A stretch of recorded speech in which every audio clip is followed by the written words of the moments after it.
Then we go to high D. High D is a different kettle of fish. Low D is your first 6 fingers. Middle D is the last 5 fingers. High D is you take those 3 off and you keep the key on. So for the purpose of this, I'm moving my fingers out of the road, but in theory you would just do that. Okay, so it's just the 2nd and 3rd finger and the key, and it's a lot louder.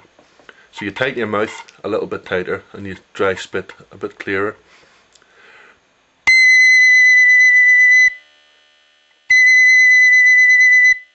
Okay, that's quite loud. So that's D. Let's try it again. If you get a note like this, it just means you need to tighten your mouth and blow a little bit louder. Okay. Next note from D is what? E. So we're going for E. We do 1st finger, 2nd finger, 4th and 5th. Okay, and the key. So 1st, 2nd, 4th and 5th, and the key. And again, tighten your mouth and blow harder.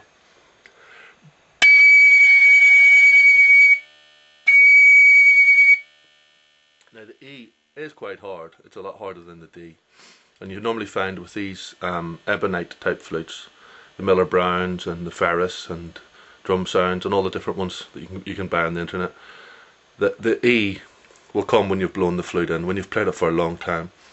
The pads have settled and everything's sort of heated up a bit. The E will play a lot easier.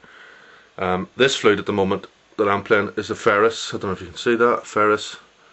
And that's bought from Ferris Music on eBay, but you can also type it into the internet, Google, and it'll come up with it. About 55, 60 quid, something like that. Not a bad flute really, and it's tunable. So you can move that around to get higher, slightly higher notes. Not higher notes, sorry. So you can move it around and tune it to get yourselves all in tune really. The old Miller Browns used to be just 2-piece dies to play, and you couldn't really tune them at all unless you use the cork inside. Don't ever touch the cork inside. So let's get back. I'll get carried away there. We're on E.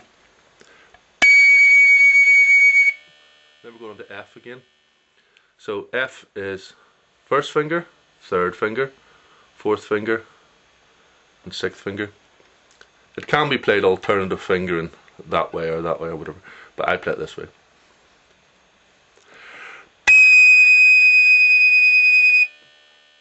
Hear that?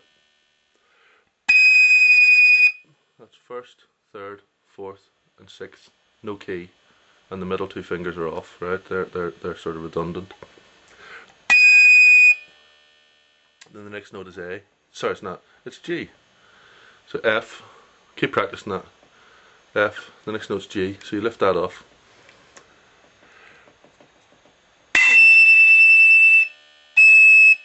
Right. Okay. The next note's G, so you lift those fingers off, you just have the 1st and 3rd finger, no key. So from F,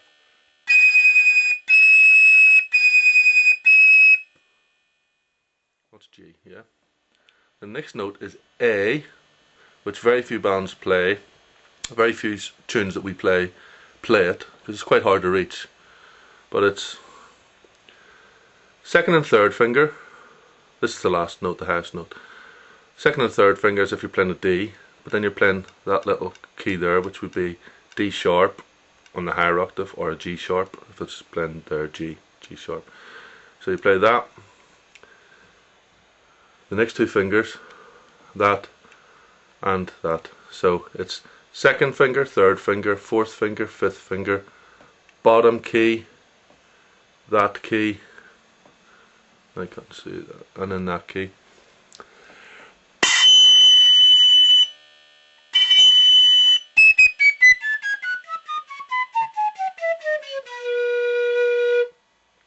Okay, so that's A.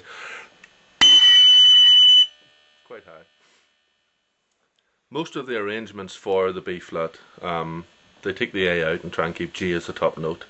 But obviously these are high pitch flutes, so you want to be able to hear yourself on the road, and you want your rest of your band to hear you. So that's why they do play in the higher octaves if you're playing in sort of a concert or inside someone's living room or whatever. But if you're playing out on the road, you do play in the higher octaves. So let's just go through all those again slowly. First note is D. Second note is E, F, G, A, B, C. Next note D again. E, F, G, A, B, C again, D, E, F, G, A. Okay. So good luck with your fluting, and if you want to ask any questions or you have any specific tutorials relating to the flute or the concert flute or whatever, just give me a buzz on there.